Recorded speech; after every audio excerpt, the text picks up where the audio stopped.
Welcome to the Daily Bolster. Each day we welcome transformational executives to share their real-world experiences and practical advice about scaling yourself, your team, and your business. Welcome to the Daily Bolster. I'm Matt Blumberg, co-founder and CEO of Bolster, and I'm here today with Eric Ries. Eric is the founder of LTSE, the Long-Term Stock Exchange.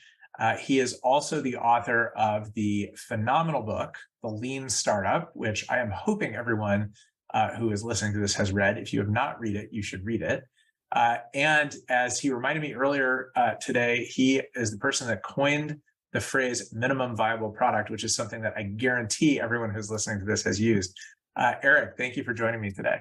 Thanks very much. Glad to be here.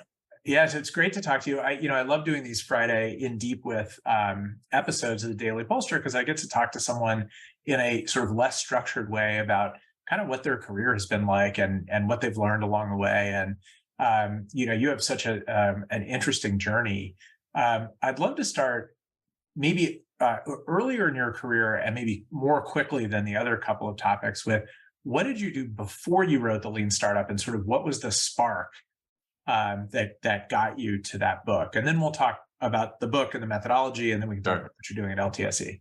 Boy, I sure wish I could say I had some kind of master plan and I knew it all along.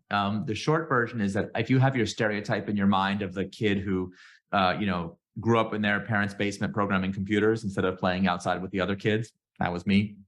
My poor parents who were doctors, were very worried I would not be able to find any kind of career doing this, and actually took them quite a number of years before they realized that this, in fact, could be a career. Because at that time, programming was not like considered a cool way to make a career. It was a weird, bizarre thing that people in basements did. But that, as long as I can remember, I thought programming computers was just the most fun thing you could do, and I couldn't believe it. I remember still to this day when I was in high school and I found out you could get paid for computer programming. I was like, I thought I was set for life. Yes, and so, it turns out you can actually get paid a lot.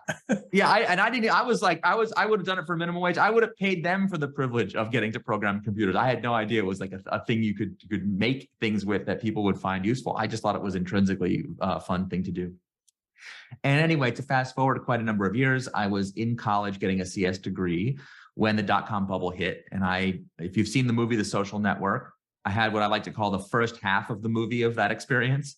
We did all the cool stuff, that kids in a fancy university trying to do a startup would do, but we did not have the second half of the movie experience. There was no need for us to sue each other because when the dot-com bubble burst, so did we. And and because of that, I wound up coming out to Silicon Valley, and I was like, well, I'm going to apprentice myself to real entrepreneurs, the people in the Valley who know how it's really done. And I did a startup out here that I was just a staff engineer for, and I watched them, raise a bunch of money and set it on fire in the classic, like Silicon Valley stealth R&D, no customer feedback, big hyped up launch debacle. And I thought, gosh, the only difference between them and me, these supposed experts, is that they managed to burn 2 orders of magnitude more money doing the exact same dumb strategy I had done. So I was really disillusioned, but I was very fortunate that a couple of us who were refugees from that startup got to try it again. And we were able to do things our own way, a different way. And we just thought, well, for God's sake, let's just make some new mistakes and see if we can learn something from the experience. And that ultimately, the success of that startup and my work there, planted the seeds for what eventually became the Lean Startup. And did you have a moment, and this is true of a lot of authors, this was me with Startup CEO, but lots of authors where you were like, hey, there should be a book about this. And you're like, wait a minute, there's no book about this. I should write a book about this. I can remember exactly because I was a voracious reader, especially then, of business books. Because when I was a founder, and I was a CTO before I was ever a CEO, but when I was a founder, I really wanted to know the answer to make sure I was doing things right. And most books that have been written about business just don't apply to the high uncertainty environment of startups. In fact, the advice they give you is the opposite of correct. And I'll never forget, I was reading, I want to say it was one of the Michael Porter classic books. I don't remember, one of the classic business books. There's like, you're like 2/3 of the way through.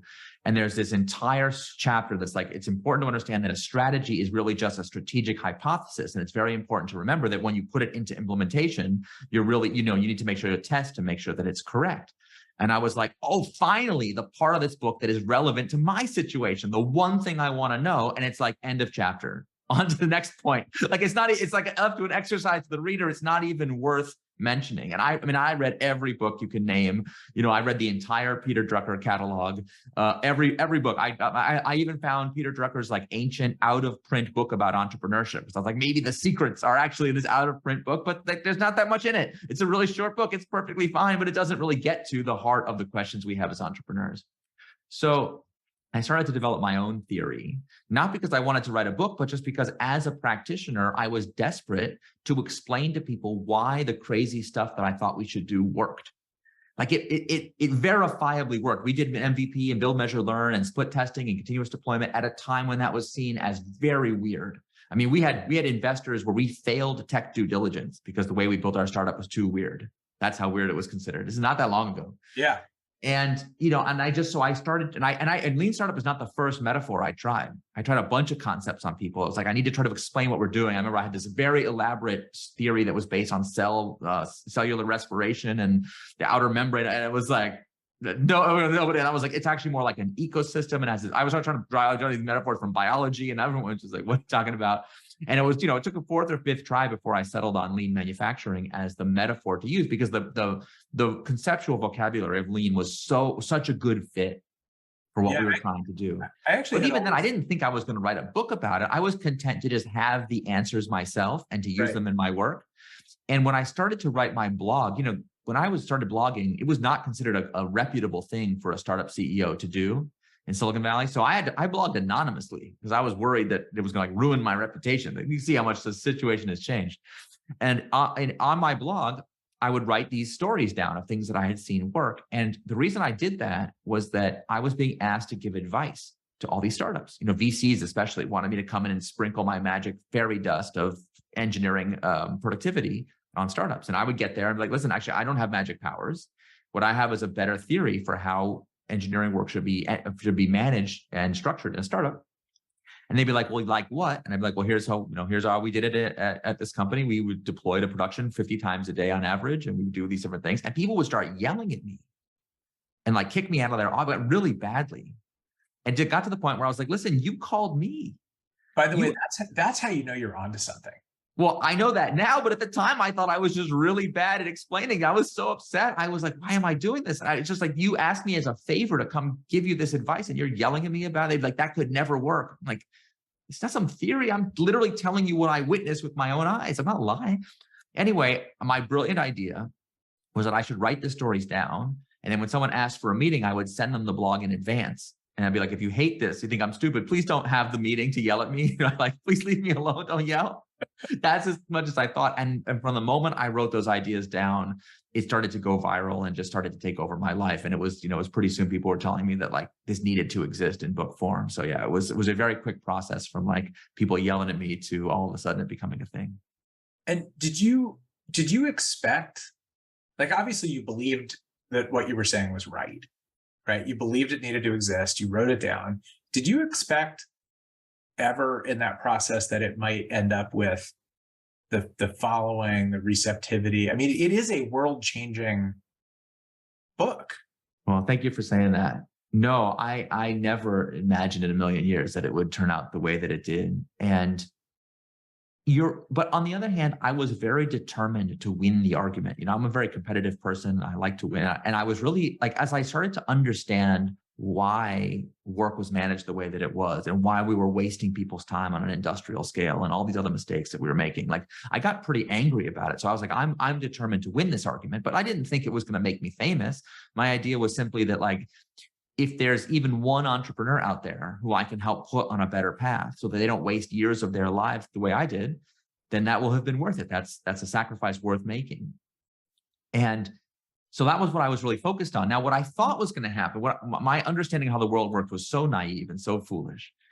I thought that when people talk about the marketplace of ideas and doing intellectual combat for an idea, like what would happen is I would bring my idea forth. And then I would do battle with other competing ideas, like the army of StageGate would like rise up and we would have, and me and Six Sigma would go head to head and whatever. But like, that's not how it works at all. It just won. It didn't defeat anybody. There was a massive intellectual vacuum around these questions. Yeah. And people latched onto it and said, this is the answer. And people actually latched on a little too hard in the early days. Like people used to treat it like a religion. And I remember once someone called me and they were like, hey, I need you to stop. There's somebody who's blogging something about lean and it's wrong. I need you to make them stop. I was like, what power do you think I have to make someone stop blogging? It's the internet. It's a free country. They can write whatever crap they want. Yeah, I disagree, but like, what am I gonna do? I'm supposed to make him stop? I can't make anybody stop. I'm not the Pope. I can't excommunicate him. But what do you? And like people had this idea that there was this I was this magical person with these magic powers. And it took me a little while to like really understand what is it like to be a public figure and what happens. But the most strange thing was the press and people kind of in the real mainstream. They went from not giving the idea, not taking it seriously and thinking it was stupid, to saying that it was obvious and overhyped and they were tired of hearing about it without ever passing through the intermediate stage of acknowledging that it was correct. It was really, really interesting. And in fact, to this day, I meet people who are mad at me, who think that what did Eric Ries ever accomplish? We had those ideas, plenty of time, whatever. It's just like, there's nothing new here. And it's like, okay, but why are you mad about it? Like, so what? What's the problem? And it's like, it's just such a classic thing where the power of giving an idea a name and kind of helping the world adopt a new piece of conceptual vocabulary. It's a very small contribution to civilization, but I'm very proud of it. I'm I made my little mark. I felt really good. And part of the reason that's so effective is that even the people that disagree with Lean Startup have to carry the meme forward in order to make their criticism clear. Right. And so even in the debates that it spawns, but there's certain people that are famous for thinking it's a bad idea and thinking you should do the opposite. But right, even you set the terms of the debate. We set the terms of the debate. So now we can have it. And in fact, there are times when there's things in the book probably that aren't universally correct. Like there are probably times when you shouldn't follow my advice or whatever. By creating the ability to have a debate, we empowered entrepreneurs to think for themselves and to make better decisions that was not possible before because we were just missing the vocabulary that we needed to have the conversation in an intelligent way. And that's far more than all the people that have religiously followed the book and had great results. The thing I'm most proud of is that little contribution. It's not such a little contribution. So you have written one or two other books, right? You wrote The Startup Way and then that's right. Leader's Guide. Yep, that's exactly right. And so I have not read either one of those. I'm a little embarrassed to say, although I think I've read The Lean Startup 3 times. So hopefully that counts. That counts. What's the what's the essence of those two for people who haven't read them or might not even know about them? And how have they done? Have there been pieces of them that have caught fire the same way? Yeah, nothing. I can't expect ever in my life to replicate the lightning in a bottle of the Lean Startup, nor do I aspire to, or even that's not a realistic goal to have. What I wanted to do with the Startup Way was the Lean Startup began an intellectual argument about how management should be structured, but it didn't really carry the argument all the way through to what if you're an established company? What if, how do these ideas apply at scale? Right. And so I wanted to really explore that and figure it out, because one of the things I got to do as a result of the Lean Startup being successful was I got to go work for massive companies, that wanted to reinvigorate themselves and bring entrepreneurship, and innovation back into their culture. And also many of the early pioneers of Lean Startup, became massive public companies themselves. And now they have this new problem of okay, how do I stay entrepreneurial and stay innovative even as I scale? And so to me, there was a really important integration that needed to happen between this new emerging field of entrepreneurial management and the existing knowledge and fact base of general management. And I really think I think that although Startup Way, it's not a movement book. Doesn't have the same kind of fervent following among people who have that problem. It has the same kind of impact that Lean Startup has had. I think that people treat the bureaucratic kind of drudgery of big companies as an inevitability. And I think we solved that problem. We haven't solved it in the world yet, but from an intellectual perspective, I think we actually were able to develop a theory that shows how companies could maintain their innovative spirit and their ability to invest in R&D and invest for the long term and invest in their people over at really tremendous scales. And we have the proof points, to show that it can be done. It's not it's not as clean as the victory we've had with Lean Startup, because it's just the first part of a multi-step process that we have to of like change that is required in our capital markets, in our financial system, and the broader culture. These companies don't change on a dime the way that when you start a new company, you can start it however you like. So it's not going to be the same kind of overnight victory that we have with Lean Startup, but I still very much believe in its intellectual foundations. And when I hang out with people from that community, it's as important to them as the Lean Startup. And especially when I spend time with CEOs who've been through that transition, that transformation, they draw on it quite a bit. And the Leader's Guide is not a traditionally published book. It is an audiobook exclusive I did for Audible. That is much more the like tactical book. If you're a leader who's trying to apply Lean Startup in a company, it's kind of an innovative format of a book. It's partly you hear my words and stuff that I've learned doing that. You also hear from various CEOs directly who put those ideas into practice. So yeah, I'm always fascinated by innovation at big companies, and this is a topic. There are a couple other people I'm interviewing this season that are kind of in that space. The thing that's always struck me as so difficult is like if you're $100 billion revenue company, or even a $10 billion revenue company, for you to get excited about a new product, it has to be at least $1 billion in revenue. Yep.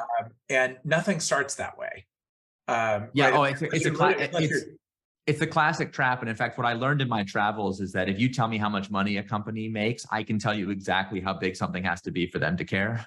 Right. Which is what? 1% of revenue, 5% of revenue? Yeah. It depends on the margin structure of the company. It's a little bit more complicated, but yeah, like basically, right, a fraction of revenue, right? It has to be a reasonable, non-negligible fraction. So once your size as a company grows beyond a certain threshold, there's nothing you can get excited about. It's impossible. Nothing. Just as there are no overnight successes that make $1 billion, it's not possible. So what happens then is, in order to get a new product authorized, you force your internal entrepreneurs to make what I call the fantasy plan that shows how overnight they're going to make all this money.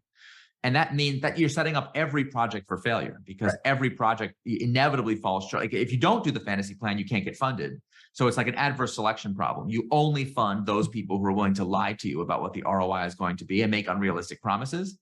You create a career incentive if those people are still around in that same job when the reality crashes over the fantasy plan. That would be bad for their career. So everyone learns how to build these plans where it takes long enough for reality to become evident that they can be promoted into a new job before that happens. So it's actually devastating for the culture of productivity. You're not accomplishing anything. People are just playing this political game, passing the buck. It's terrible. So if you want to solve that problem, you have to create corporate structures where the accountability is to something else rather than just gross revenue. And that's really difficult, but companies are capable of doing that. And the way you know they're capable is, I always ask people, like, think of your least favorite company, the public company you hate the most. You think they're evil, they're malign, they're sloppy, they're whatever. I don't know, whatever. Pick the telco or bank or airline. For me, I always go to Philip Morris, whoever, like someone genuinely evil. You choose. It doesn't matter who it is. As evil and terrible and incompetent as they are, do you believe that they will or will not file their next quarterly report on time? Right? We know for sure that they are going to do it on time. So they are capable, no matter how incompetent they are, they are capable of doing certain things with 100% precision, guaranteed to happen now. Why? Is it because human beings in their heart have a natural love of quarterly reports? No, because there is a massive apparatus in the company designed to produce this outcome. And I always talk to people. I go to CEOs. I'll do these talks in front of the whole company with the all hands meeting and the CEO's there, and I'll just be like, okay, who among you thinks that we could just fire the CFO and give that, just like, instead of having a finance function, we'll all be in charge of finance. We'll do it together. Like, it'd be like, that's how we'd be in prison in no time. It's like, excellent. Now who's in charge of entrepreneurship? Raise your hand. And it's like, no one's raising their hand. Oh, we're all in charge. Oh, everyone's in charge of innovation. I see. In other words, it's not happening. Give me a break. So show me a person who's in charge. And they're like, well, we got this futurist. He's in charge. I'm like, well, tell me how many reports he has. Who works for? Oh, nobody. He produces report. Like, he just produces documents to help us inspire. Like, show me an apparatus as important to you as finance to produce the outcome you want. I will show you innovation happening on a reliable clip in your company. Don't show me that apparatus. don't tell me you're serious about it. Stop putting it in your annual report. Give me a break. It's not there. Not there. So, all right. So here's my sort of bridge question between the book and LTSE, which I want to talk about next. And you and I talked about this when we recorded our shorter podcast, which probably ran a couple weeks ago as people are listening to this. So there seems something in my mind a little contradictory between the concept of minimum viable product and thinking big. Yeah. Right. So your point in this back and forth is, you're a big company, you actually do have to think big. But I would argue, and you would argue too, that even if you're an entrepreneur starting something from scratch, you have to think big. How does the concept of minimum viable product fit into the think big? Yeah, it's actually very subtle and it's easy to go wrong. And that's because our terms are ill-defined. So like, first of all, what is an MVP? Let's just be clear. Minimum viable product is a version of the product designed to test a hypothesis that relates to our vision inexpensively and with minimum cost. So it doesn't actually mean small by objective standards. If what you're trying to do is really big, sometimes the MVP is also pretty big. Like, and it depends on the thing. If you're going to build a combined cycle power plant, your MVP is going to look really different than you're building a dating app. It's going to be context specific. That's important. But the second thing is, where does the hypothesis come from? This is the thing, the difference between minimum viable product and minimal product is that if you already know what you're going to do and it's small enough that you can completely understand it, you don't need MVP, you don't need pivots, you don't need startup at all. Just go build it. If it's that easy, just go build it. We only need MVP when the hypothesis is bigger than one iteration cycle can produce. So, if something can be built in a month, just go build it. If it takes 10 years, you don't want to wait 10 years to find out if you're on the right track. So first thing, that tactically speaking, MVP is a strategy for getting ourselves to the right destination in discrete chunks. And like a simple metaphor is, you go get in your car and you're like, today I feel like driving from California to Manhattan just for fun. That's my job. So you put in the destination. I want to go to New York, and it's like, okay, it's going to take you quite a while to make this journey, but here's the first step. You take the road. Now imagine you're driving along and your first time it says turn right and that road is blocked. Can't go that, can't turn right. Here's the things you don't do. You don't be like, well, I guess I can't go to New York because the road is blocked. I couldn't follow the instruction. I'm giving up and going home. Like, no, I don't do that. You don't stubbornly be like, I don't care. It says turn right. I'm turning right. I'm going right through. You don't do that.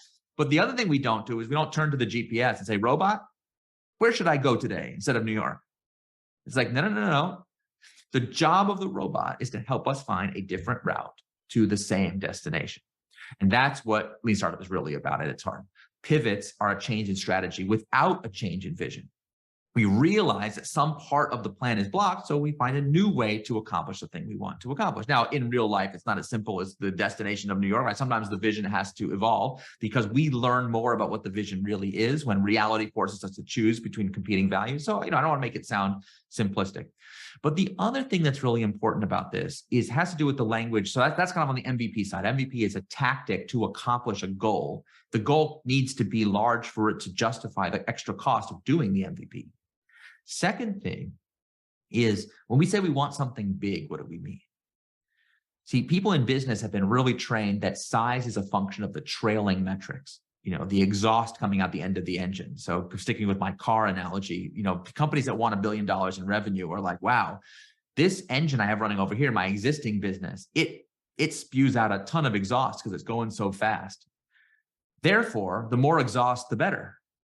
And it's like, no, exhaust is just a side effect. The revenue is a side effect of something else. Well, what is this something else? If you don't explicitly understand this, people will put wood chips in their engine to create more exhaust to fool you. And why do VCs and corporate CFOs alike invest in this nonsense stuff from time to time? Like sometimes people really get really good at gaming the system, making it seem like they're on track. So what is the thing what is the thing that needs to be big? The vision of a working business is its own organism. It's actually alive. I personally believe it's biologically alive in the same way that you and I are alive. It's literally a super organism that takes in inputs and produces outputs and has its own destiny, its own moral compass, and all kinds of other attributes, which we can get into. But for our purposes, for Dinesh, when we create such a thing, what makes it large is its impact on the world. the impact, it's the transformational effect it has on all of its stakeholders. So in fact, MVP can be large, not in cost, but in impact. That's why at Lean Startup, we are obsessed with per customer metrics that could be the same at a small scale as at a large scale. So you tell me, I want to make $1 billion. I'm like, okay, are you trying to make $1 each from 1 billion people or $500 million each from 2 people? You tell me what you're trying to accomplish. Well, now, okay, great. You said you want to accomplish, you want to make a product with this margin structure, with this kind of impact, this kind of like, okay, let's go see if we can make that work in miniature. Not because we're afraid of something bigger, but because we think that anything that we can make work small, we can then double. And it's not that many doublings before pretty soon you have pretty awesome trailing indicators. So I'll just give you one example. This is one of my favorites from a big company. I was in a situation where whenever I go to talk to a CEO and like they're big company and I got all their executives, whatever, if at all possible, I'll try to arrange it. So like in the morning, I work with individual teams and then I work with the executives in the afternoon. So I got to start my day with people who work for a living and then I'll talk to executives afterwards. And the reason that's so important is on the morning, I'll meet a team like this. Team had this concept. I won't get into what it was because it would be too easy to identify the company, but like they wanted to open a certain number of locations of this new concept. And they did a great pilot, really classic MVP. They opened 12 locations at a cost of $2,000 per location. And the revenue, like the impact, everything was really off the charts. NPS scores were really high. It was really working. And I was like, great. It was like, congratulations, you guys. You made a really awesome MVP. Like what happened next? And they're like, what do you mean what happened next? I said, well, that's the first part of your story. That took what? Like, how long did that take? Like, that took 6 weeks. Okay, great. What you working on now? They're like, well, we're waiting for funding. I was like, excuse me? Wait, how long have you been waiting? It's been 18 months. So they found a genuine entrepreneurial opportunity, unlocked it, proved that it could work. And now and I said, why are you waiting for 18 months? How much money do you possibly need? They said, well, we put in a request for, we had 12 locations at $2,000 each. So if our first MVP cost $24,000, we put in a request for, $100,000 to do 5 times as much. I was like, okay, great. That sounds like a really good request. What happened? They said, well, finance came back and said, gosh, with $100,000, how much money are we going to make here? It doesn't seem too big. What's the size of the opportunity? We said, oh man, we could have 1,000 locations, or 10,000 locations across the country. We could make it for it. They said, okay, great. So $2,000 per location, 10,000 locations. I see. Somehow finance had convinced themselves that they needed like $200 million in funding. So of course, the executive team got to debate 200. That's a big commitment. So in the meantime, while we're debating, their team can't get any work done So anyway, it was classic like misunderstanding of what does it mean to be big. I sat with the CEO and all their lieutenants, and I told this story in front of everybody. And the CEO, of course, was horrified. He's like, how can that be true? Whose team is, I want this fixed, get that. Because I'm like, look, you just give this team $24,000. I'll go open 12 more locations. You could be taking market share from your competitors right now. And blah, blah, blah, blah, blah. The CEOs, blah, blah, blah, blah. Anyway, here's the punchline, funny part. After the meeting, 4 or 5 different executives came up to me afterwards, really mad. They're like, how could you do that to me? And I was like, what do you mean? It's like, I know what team you're talking about. Now you embarrassed me in front of the CEO. But I was like, but 4 different people did it from 4 different divisions. So I have 4 different teams, right? Of course, it wasn't one team. I'm like, I don't think I'm the one with the problem here. Yeah. I don't think what I did was wrong. How about we don't run a company where we jerk people around like this? Oh my so God. Like once you have the proper understanding, well, it sounds very abstract, but the proper understanding of this allows us to find and fix those problems with alacrity. It's really important. All right, let's talk for a couple minutes about LTSE. Sure. When did you start the company? Gosh, it's been almost 10 years. Like 10 years, right? Yeah, a really long time. Yeah, we put long-term right in the name of the company so people wouldn't be confused about how easy this was going to be. So what was the vision on day one? What's the vision today? Has it changed? And where are you on the journey? Yeah. If you want to learn the true origin of the story, you actually can go pick up your beat up old copy of the Lean Startup. If you turn to the very last pages of the very last chapter, I have some ideas for future directions of how we should improve our industry and ecosystem. And this is one of the ideas that I threw out there. And what's funny about it is in the years since, Lean Startup became such a phenomenon, almost every idea in that book has been picked over. Someone's gone and tried it, with one exception. No one ever tried the long-term stock exchange. It was like too crazy, too ambitious, too difficult. And now having done it, I understand why. I'm not saying they were wrong. It's really quite painful. And I just felt like I had to at least give it a try myself. So the original vision was, let's bring long-term oriented companies together with long-term oriented investors and restructure corporate governance and investment rules to incentivize long-term thinking. That's a pretty unsophisticated way of talking about it because I didn't know anything at that time. So if you go read the book, that's what you'll see. It has some ideas about how that could work. Now I think I have a much more sophisticated understanding of it. It's more complicated than what I laid out, but the vision is still basically the same, which is that we have to restore the primacy of long-term thinking as a virtue in our culture, especially in our business culture, especially in the capital markets. Like, this short-term behavior is destroying companies. And because they're so big, it takes a while for the damage to be evident, but it's very clear in the evidence. Like, corporate tenure is going down, CEO tenure is going down, executive compensation is way up, activist investor AUM is going way up. Like, it's a mess. People who profit by transaction volume love it, but none of our other stakeholders do. Like, if you look at the world around us, it's a mess. And part of the reason is our public companies are mismanaged. And it's probably costing the US economy at least $1 trillion, if not more. Like, it's a very, very serious problem of lost opportunity. So the idea of the long-term stock exchange is simply to have an exchange where those corporate governance principles are embodied as listing standards, so that companies that actually care about this stuff can make those commitments in a way that investors can believe and therefore incorporate into their investment thesis. And vision today, same as vision on day one? Well, if you notice, I described the same thing 2 different ways. And so, there's some elements of that are the same, others are a little bit different. I think overall, I would say the core of it is the same. But the way we get there is a little different. What is MVP for an audacious stock, like a stock exchange? Yeah, no, stock exchange really only works if there's a ton of liquidity, which means there are tons of buyers and tons of sellers. Yep. So, I spent years of my life trying to solve that problem because I wouldn't do the company if I couldn't find a path to do it right. I had to find the path to MVP, and it took me probably 4 or 5 years. I mean, this is just not to undersell it. Like, it took me a really long time just to figure out intellectually how what we were talking about was even possible.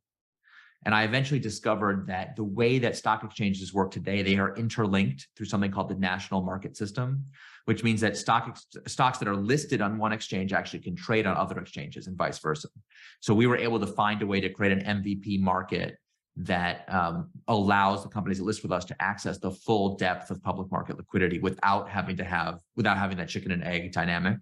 But the cost of doing that was we had to really figure out how to build a proposal that would fit within the regulatory framework of the national market system, which was not at all not that obvious.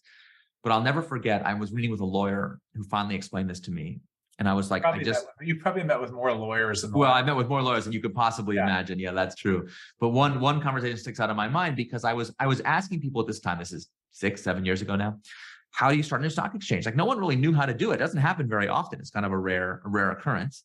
And finally, I met a lawyer who was knowledgeable enough to be like, oh, you got to fill out Form 1. And I'm like, I don't understand what you mean. What's a Form 1? He's like, you got to fill out a Form 1 application. It's like, I don't follow. It's like, you understand how government forms are all numbered? I'm like, yeah. It's like, well, SEC form number 001 is the application to establish a national securities exchange. Like, it's just a form. And I was like, I could just fill out a form. And like, yeah, no, it's 400 pages long. It's a really complicated and difficult form. It took me years of my life to fill out this form, but like, it's not magic. It's a form. It's a piece of paper. Like, people treat our markets and all of our civic infrastructure in this country as if it was like handed down by Moses on stone tablets, but it's not. It's crazy. It's run for human beings. It can be changed when appropriate. So like, once I understood that there was this path to do it, then it was just a question of like, how do we assemble the resources and the team necessary to build the MVP of the thing that could pass this bar? And listen, the first thing I tried didn't work. I mean, it took several tries. So yeah, we learned a ton from those initial MVPs. And where is it today?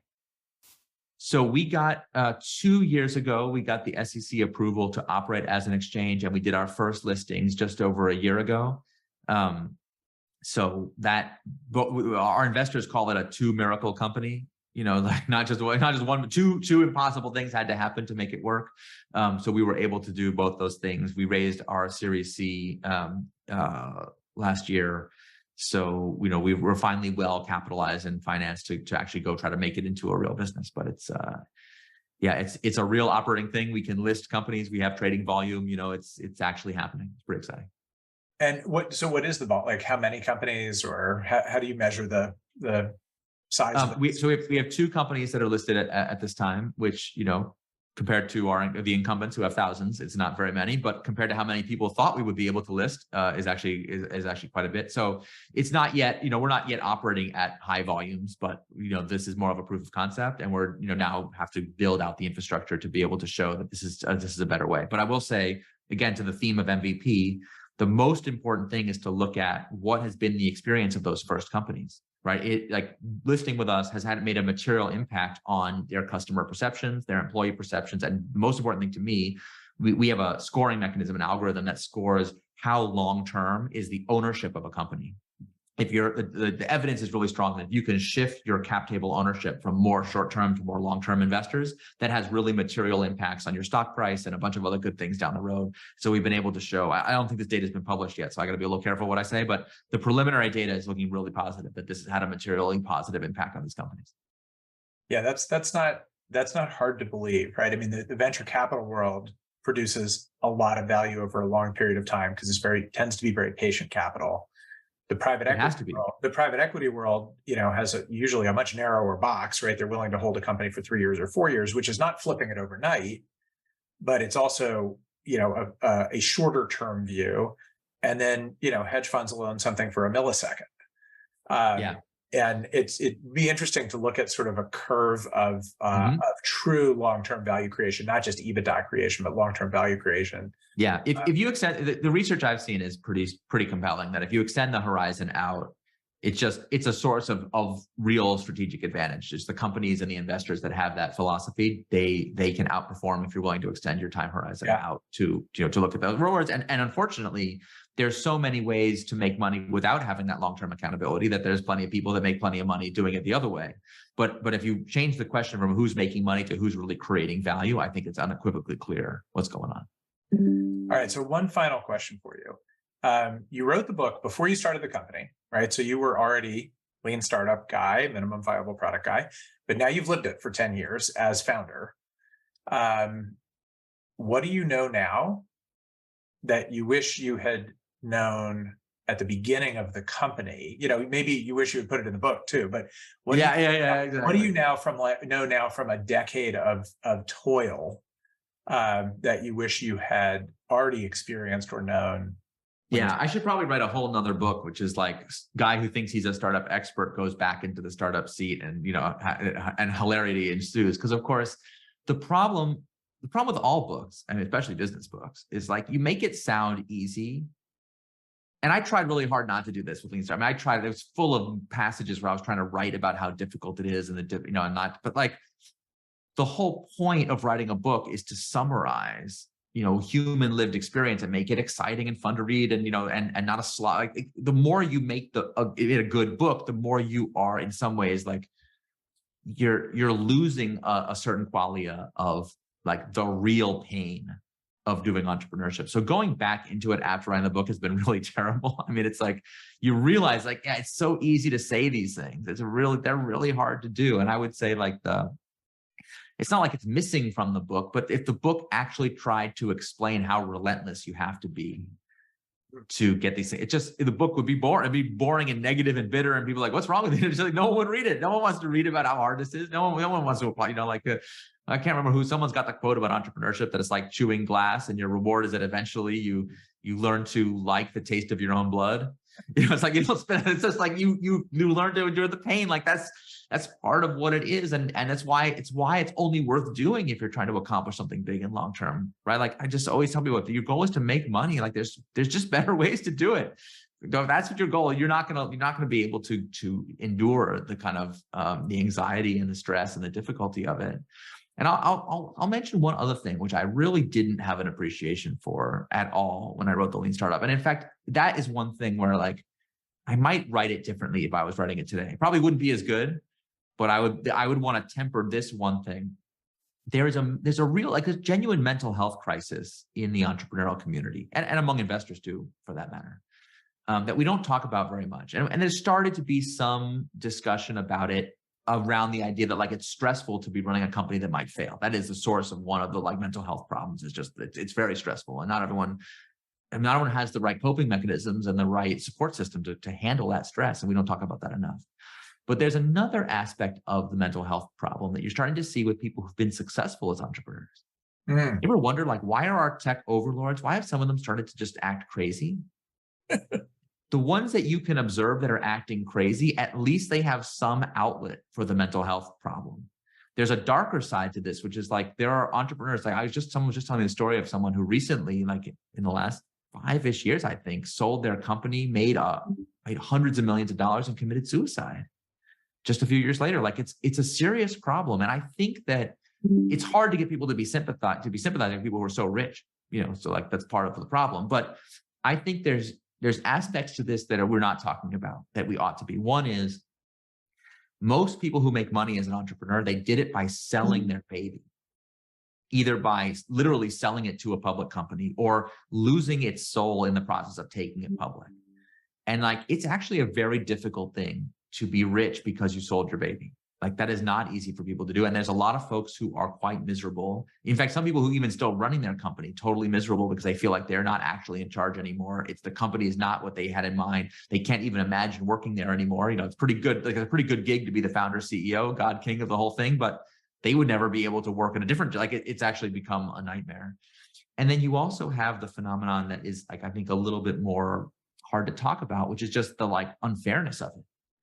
We distribute rewards. This is a tournament system where the rewards are distributed very unequally and not always really strictly according to merit. And I think people are like struggling to figure out, like, how do I make sense of the fact that I've been given this incredible gift and all this money and all these resources, and like, what should I, but like, now what? And we've kind of lost the idea, like an older idea from previous generations of like character and virtue as an important thing to cultivate, especially among the rich and powerful, like that, for them to attend to their obligations to others and stuff like that. So as a result, the feeling of happiness is short-lived.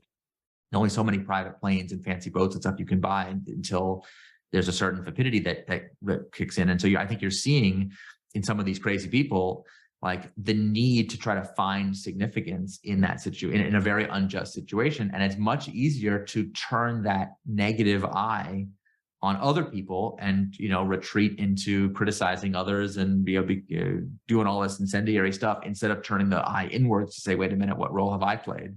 And I think like that's for a lot of these folks is going to end badly. So I think we got to be a little more serious about, I call it institutionalizing your intentions. Like, why did we get into this in the first place? And how do we make sure that super organism, this beautiful thing that we give birth to, that we're a good parent to it? We allow it to grow and thrive the way it ought to. And I still think that when we do that right, we'll still make lots of money for all our stakeholders, but we'll do it in a way that is far more just and will allow us to sleep a lot better at night. Yeah. And look, extend the parent metaphor, right? When you send your kid off to college, and then when your kid graduates from college, what you hope is that you have done a good job of creating something that can live without you. Bingo. Eric Ries, author of The Lean Startup, founder of LTSE. Thank you so much for being with me today. Oh, it's my pleasure. It was a great conversation, and glad you're doing this new show.